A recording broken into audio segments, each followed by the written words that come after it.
Utomlands tror folk att Sverige handlar om effektivitet, IKEA och framtidstro. Samtidigt i min hemstad Tranås så händer det här. Ja, det var när debatten om kulturgaranti för unga, äldre och funktionshindrade skulle debatteras i Tranås kommunfullmäktige som en av ledamöterna överraskade i sitt avslutande inlägg. Ja, det här har inte med saken att göra, men det är någon som sitter här inne och släpper sig och det är inte lämpligt för någon. Och är det så de har ont i magen så gå ut härifrån. Men kära Gud, jag har inte släppt mig. Vem det var som hade släppt väder förtällde aldrig historien. Men fullmäktiges ordförande ville bestämt hävda sin oskuld. Men kära Gud, jag har inte släppt mig. Och sen blev tystnaden påtaglig. Hoppsan! Hoppsan! Bra pruttat i Tranås. Mycket bra. Tack Tranås för morgonens virala klipp. Gud, Det sjukaste som har hänt i Tranås någonsin. Så är det. Så här är det. Nej, så är det verkligen inte. Som tvättäkta Tranåsbo och numera flykting från Tranås har jag lite annorlunda perspektiv. Det är ingen som vill nämna det brutala mordet som lyftes av varje stormedia i Sverige på grund av hur brutalt det var. Där en av gärningsmännen är före detta klasskamrat till mig.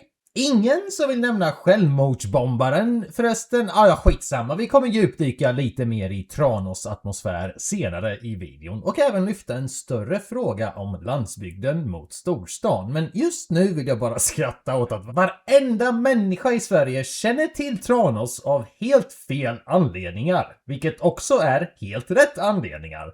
Vad fan, det här är ju Björn. Jag känner den här killen.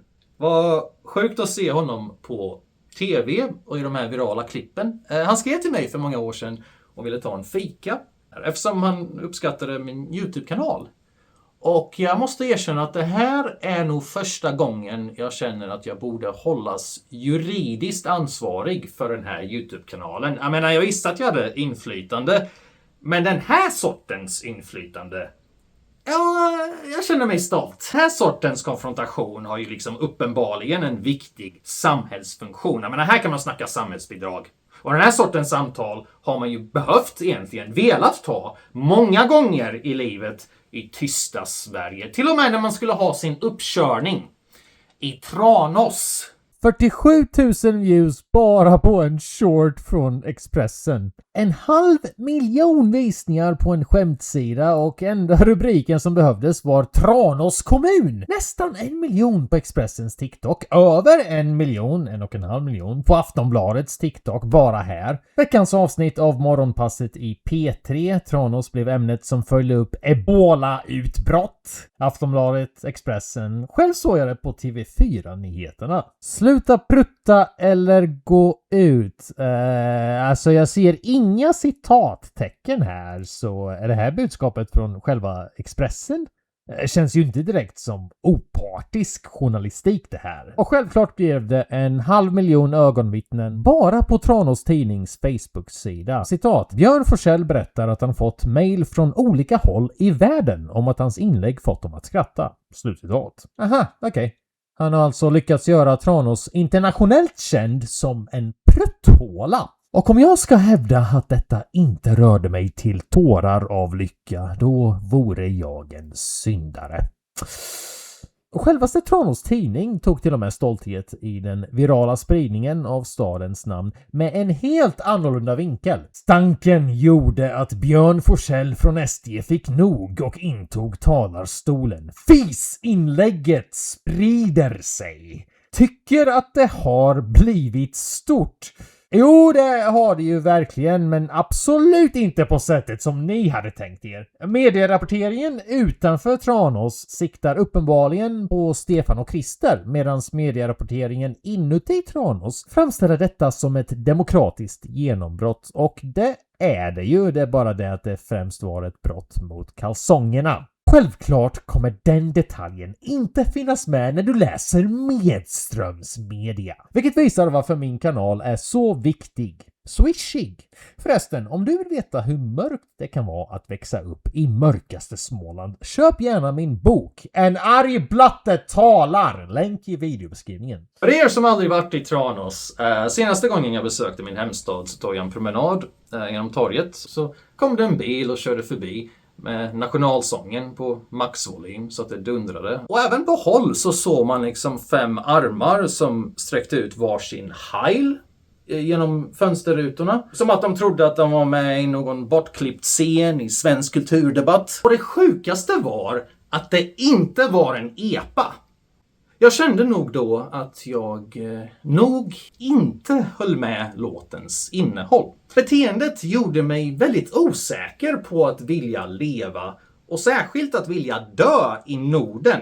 Jag funderar nu lite på i efterhand om det var syftet. Är det syftet med svenska nationalsången?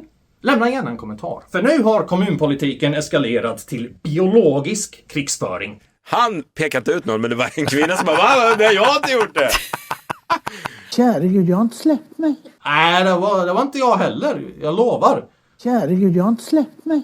Alltså, det var ingen som påstod att du hade gjort det heller. Man kan ju inte säga så där. Killen som sitter bredvid henne börjar asgarva direkt. Om det var hon eller någon annan som var tyst där, som bara går hem, bara fan, min fis liksom gjorde att hela rummet stannade av. Och att hela Tranås är virala tack vare din jävla fis. Det här är då anledningen till att man fortfarande kan uppskatta SD ibland. För de tar verkligen i de obekväma frågorna. Och de viktiga frågorna som berör människor med stanken i deras vardag. Jag tror inte ens att Marcus Allard har vågat väcka det här ämnet i sin kommun. Men snälla lägg ner övervakningskamerorna och legalisera cannabis för fan. För då hade ju det här uppenbarligen inte hänt. Folk blir ju så nojiga att de inte vågar fejsa. För de som inte vet så är Tranås kommun även samma stad som producerade Sveriges första självmordsbombare. Så tekniskt sett räknas jag som Arg Blatte 2.0. Och jag gillar inte att nämna det här, för det fuckar verkligen med mitt varumärke. Det är därför jag har försökt hålla min hemstad lite hysch-hysch, för folk måste ju tro att jag är originalet. Men när jag ska vara helt ärlig så är jag kanske inte så kreativ. Jag har dock aldrig bombat någon, förutom en stand-up-scen på Södermalm. Men det var ju också lite poängen, eftersom det är Södermalm. Och det visar verkligen hur orimligt dåliga svenskar är på att uppskatta mig som nationalkulturklenod. För den första arga blatten var ju orimligt arg. Så pass att han exploderade. Alla mina explosioner är bara sociala och metaforiska. Så vid det här laget kanske det är lite uppenbart att man flyttar från Tranås av en anledning. Men personligen är jag väldigt glad att se att stan fortfarande producerar innehåll. Även om det i detta fall gäller stinkbomber. Och självklart så förstår jag vad alla tänker om mig nu. Nej men stackars lilla blatte, förlåt jag menar lilla livet, hur är det med dig? Tänk vad mycket du har varit med om som fått växa upp i en sån skithåla. Ja, nej, kära Anna-Lena på socialkontoret. Du har helt rätt, det var verkligen fruktansvärt. Så om du vill får du gärna swisha några. Verkligen fruktansvärt, så det var verkligen fruktansvärt. Verkligen fruktansvärt. Om du vill hjälpa mig att sudda ut minnet med några Elkbros så får du gärna donera humanitärt stöd på numret här på skärmen. Kommer behöva många flaskor terapi, timmar. Kommer behöva många flaskor. Men skämt åsido, nu tycker jag faktiskt inte att det är rimligt att vara elak mot lilla Tranås, så som jag har sett i många kommentarer på sociala medier när Tranås har blivit viralt för första gången sedan självmordsbombaren egentligen. Blev det ens viralt då, eller var det typ bara som en inbakad underförstådd förståelse? Men det finns ju en slags allmän debatt i Sverige om landsbygden versus storstan och vilken som egentligen är roten till all ondska. Jag tror dock att valet är en illusion. För om man verkligen betraktar det hela i sin helhet så ser man att politiken i storstäder är House of Cards. Medan politiken i småstäder är Paradise Hotel. Och jag hatar båda serier med en passion. Vi är så självständiga och varma ute i våra hålor. Ja, jo, i småstäder så finns det liksom inga institutioner. Det har man särskilt märkt ifall man söker vård. Istället så får man en kvinna som vet exakt vem som skilde sig 2009. I Stockholm så har man sliskiga lobbyister. I småstäder så har man demokratiska processer för att identifiera en prutt med vittnen och Facebookgrupper, lokala livliga Facebookgrupper med bönder och pensionärer som agerar underrättelsetjänst. För i småstäder så finns det inga hemligheter. Det finns istället bara olika versioner av samma rykte och bilar som spelar nationalsången högt.